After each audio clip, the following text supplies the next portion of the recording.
So what is going on, everybody? How is everyone doing today? Daredevil19 here, and today we're going to be taking a look at the Megahouse Variable Action Heroes One Piece Rob Lucci. So let's get into it right away and start off with the packaging. So we do get the basic style box for Megahouse's One Piece line. We do get the window right there in the front of the box. On the top it says One Piece. We do get a very cool image of the figure right there. It says Rob Lucci on the bottom. Guess that's his name in Japanese. Also says Toy Animation and Megahouse.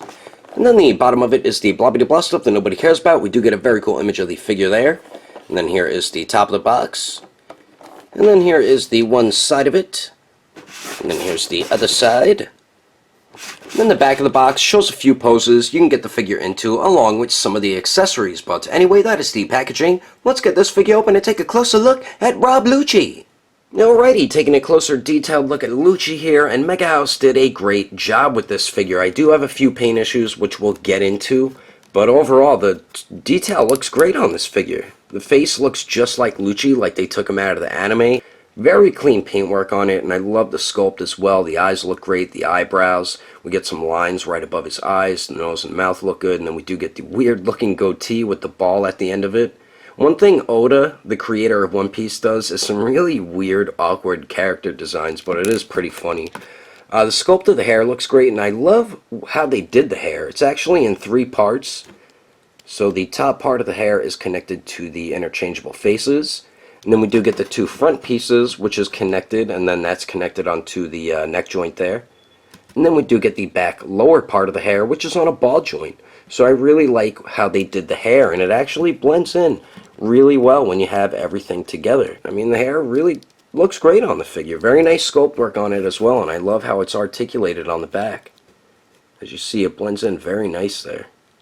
So nice job with that. Now the skin tone from the arms, chest, neck, and face all match, and has some very nice paint shading all throughout the skin tone on this figure, so very nice job with that. That's one thing Megahouse is good at, is paint shading.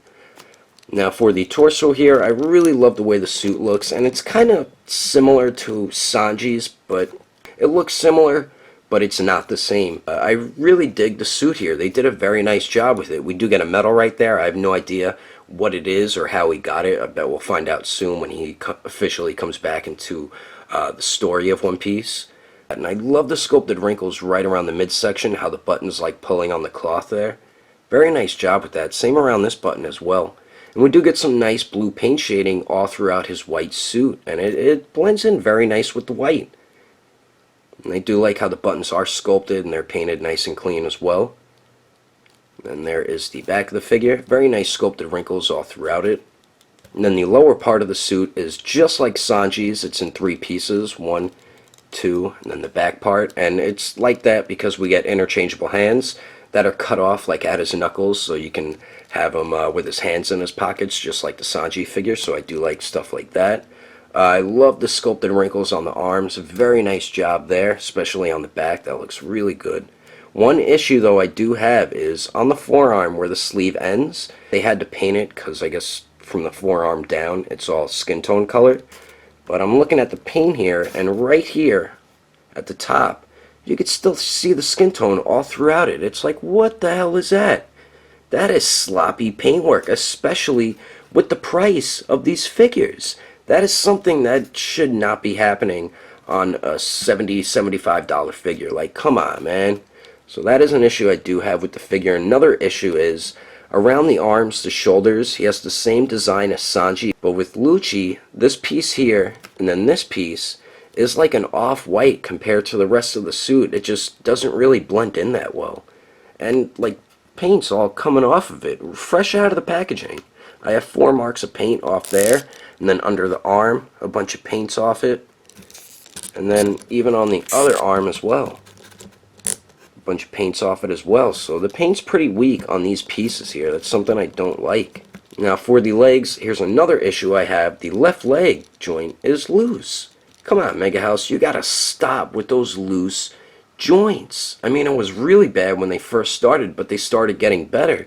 But once in a while, you'll still get a really loose joint, and that should not be happening, like I said, with the price you're paying for these figures. But the sculpt of the pants really look great. I love all the sculpted wrinkles on it, the inside of the legs, at the upper thigh, around the knees.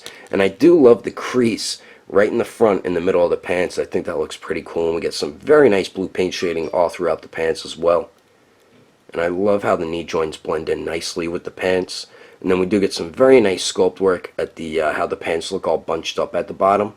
So nice job with that. And then we do get these separate floating pieces under the pants, just like with Sanji and Trafalgar Law. And then we do get some nice sculpt work on his shoes there. And then we do get some paint shading. I feel like they went either a little too heavy on it or they didn't add enough, because there's really no paint shading on this part of the shoe, but all the way over here there's some very heavy paint shading. Same with on this side. The sculpt of them look great, and then the bottom of them is just plain Jane. I mean, overall, Megahouse really did a very nice job with the detail, and I'm overall satisfied with it. I do have a few paint issues, but the figure does look great. Anyway, let's continue on. Moving on to the accessories, we get a bunch of great stuff included with Lucci. So we do get 3 interchangeable heads. We do get this one here that comes on the figure out of the packaging, which is the regular type look, and he's looking off to the right. And then we do get this one here in the middle, which kind of has like a smirking type look, and he's looking off to the left. And then we do get this one here with the mask on. And all 3 of them have great paint and sculpt work all throughout them. I think they did a very nice job on all 3 of them. And then we do get 8 interchangeable hands. We get a pair of fists right there. And then we do get a pair of hands that are chopped off, which are the ones that are meant to go in his pockets. And then we do get a pair of pointer finger hands. And then we finally get a pair of open hands. And then we also get Lucci's hat, which they did a pretty good job on. The black line going around here, the paint isn't perfect, but it's alright. And I do have a little bit of like paint chipping, like on the top of the hat there, then over here, and then there's another spot with paint missing, like chipped right there. So that's a little disappointing, but very nice paint shading on it as well. Cool top hat. And the way you get them to wear this is the back of the hat has these like sculpted marks in it, which are meant to go along with the back of his hair. The front of it doesn't have it, so when you get his hat, you just put it on like this, and it fits on there perfectly fine, so it looks pretty cool. So we do get the top hat, and then we also get the stupid pigeon that's always on his shoulder. And they did a very nice job with it. Very nice paint shading for the purple of the bird. And then same with the coat that he's wearing. The little coat, nice paint shading and sculpt work. We get a tie there. They did a good job on the dumb pigeon. And he does come with an interchangeable head where he's wearing the mask and the top hat. And the way you switch it out is you just wiggle the head off and then just pop the new one, and simple as that. And when I first got this, I was wondering, how the hell do you get this bird on Lucci's shoulder? Because there's no peg or peg insert or anything. But what I love is that he has a magnet under here. And then you just pop it on Lucci's right shoulder, and he just sits on there. I mean, that's such a great idea. So I really love that they keep using magnets. And then finally, we get Lucci's coat. And this thing looks awesome. I love the paint shading all throughout it, and the sculpt work just looks great on this. I love the way the sleeves look. I mean, they do such a great job with their figures. There's even paint shading on the inside as well. The collar looks great. I mean, very cool looking coat. And it is in 3 parts. We get the middle piece here, then the 2 side pieces, and these you can articulate at the top. They're on joints. And then same down here, they're on joints as well. And there is a magnet like right around here, I believe. And it's kind of similar how you get Boa Hancock's, what does she have, like a little cape on? You just take Lucci and just pop it on his back, then take these side pieces and slide them over his shoulders. And then there you go, you have him wearing his coat. And it seems to stay on there pretty good. It's not the best, I mean, but it looks dope once you have it on him. So I really love that they included this, and I love the thing with the magnets. And I'll show you how everything looks in pictures at the end of the video. But anyway, that is all the accessories included with Lucci. Let's keep moving on with the rest of the review. Now for the height of Lucci, it looks like he stands around 7.5 inches tall. And then here he is compared to the Straw Hats, the Variable Action Heroes Nami, the Variable Action Heroes Sanji, the Variable Action Heroes Monkey D. Luffy, the Variable Action Heroes Zoro, and the Variable Action Heroes Robin. And then here he is compared to the Variable Action Heroes Dracula Mihawk, the Variable Action Heroes Big Boobs McGee, the Variable Action Heroes Trafalgar Law, and the Variable Action Heroes Portgas D. Ace. And then here he is compared to the SH Figure Arts Awakened Warrior Super Saiyan Goku and the Mezco 112 Collective Shadowland Daredevil. Anyway, there's some quick comparisons. Let's keep moving on with the rest of the review! So now for the articulation, we do get 2 points at the neck, one at the upper neck and one at the lower neck. So the upper neck joint, pretty good forward and back movement. We don't get any pivot because of how the neck joint is shaped, but we do get swivel up there. The lower neck joint, good forward movement, but going back it gets hindered by the collar. We do get nice pivot and it also swivels at that joint. The lower part of the back of the hair is on a ball joint, so it can go side to side, can pivot and go up and down, so you can just pretty much move it all around since it's on a ball joint. We do get a point of articulation under the chest at the torso. Really doesn't go forward that much, it goes back a little bit better. Tiny bit of pivot up there and slight swivel. Now for the waist, only goes forward about that much, so with both joints you're only going to get them to go forward about that much, which is a little disappointing. It does go back a lot though, but then you do see a gap there. We do get some nice pivot at the waist, and then it also swivels. Now for the arms here, we do get a nice joint at the shoulder, so we get a circular motion out of the arm, which I do like. And then the arms go out to the sides, a little more than 90 degrees. Yeah, they do go up and down, no bicep swivel, so you will have to use it at the shoulder. We have double jointed elbows that bend in a little more than 90 degrees.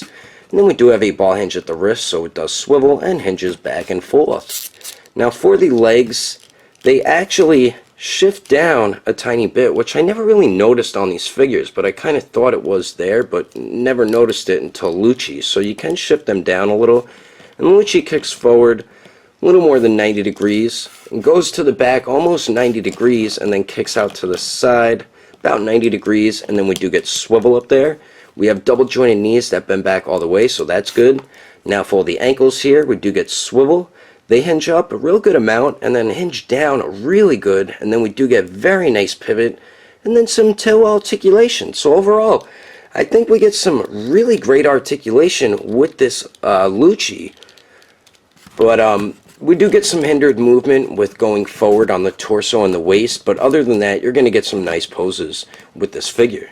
But anyway, that is my review of the Variable Action Heroes One Piece Rob Lucci. Hope you enjoyed it. And if I had to rate this figure between a 1 through 10, I would have to rate it a 7.5. If you would like to know the price and where to buy this figure, I had mine imported from Japan, but I'm pretty sure my buddy from Agelessgeeks.com will be getting Lucci in stock. I will put more information in the description below. And if you would like to support the channel, don't forget to subscribe and click on that bell icon. And if you liked it, give it a thumbs up. If you didn't like it, just give it a thumbs up anyway, because action figures are awesome. But thanks for watching. I will see you later.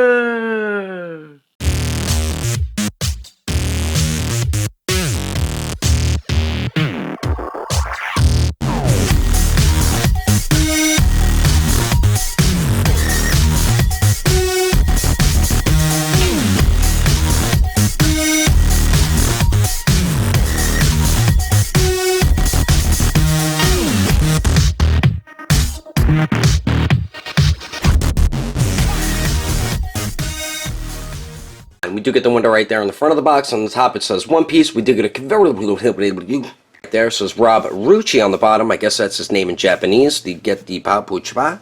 We get a very cool image of the figure right there. It says Rob Lucci on the bottom, or Rob Lucci. Oh man. And then the bottom of it is the blah blah blah stuff nobody cares about. We do get a cool image of oh shit. Right there, it says Rob Lucci on the bottom. I guess that's his name in Japanese. It also says so now for the articulation, his head is on a so we do get some pretty good forward and back movement. Gosh darn it. So we do get 3 interchangeable heads. We get this one here, which is the, I guess, normal looking face, why he's wooking, what? And today we're going to be taking a look at the Variable Action Heroes One Piece Rob Lucci. I thought it was Lucci.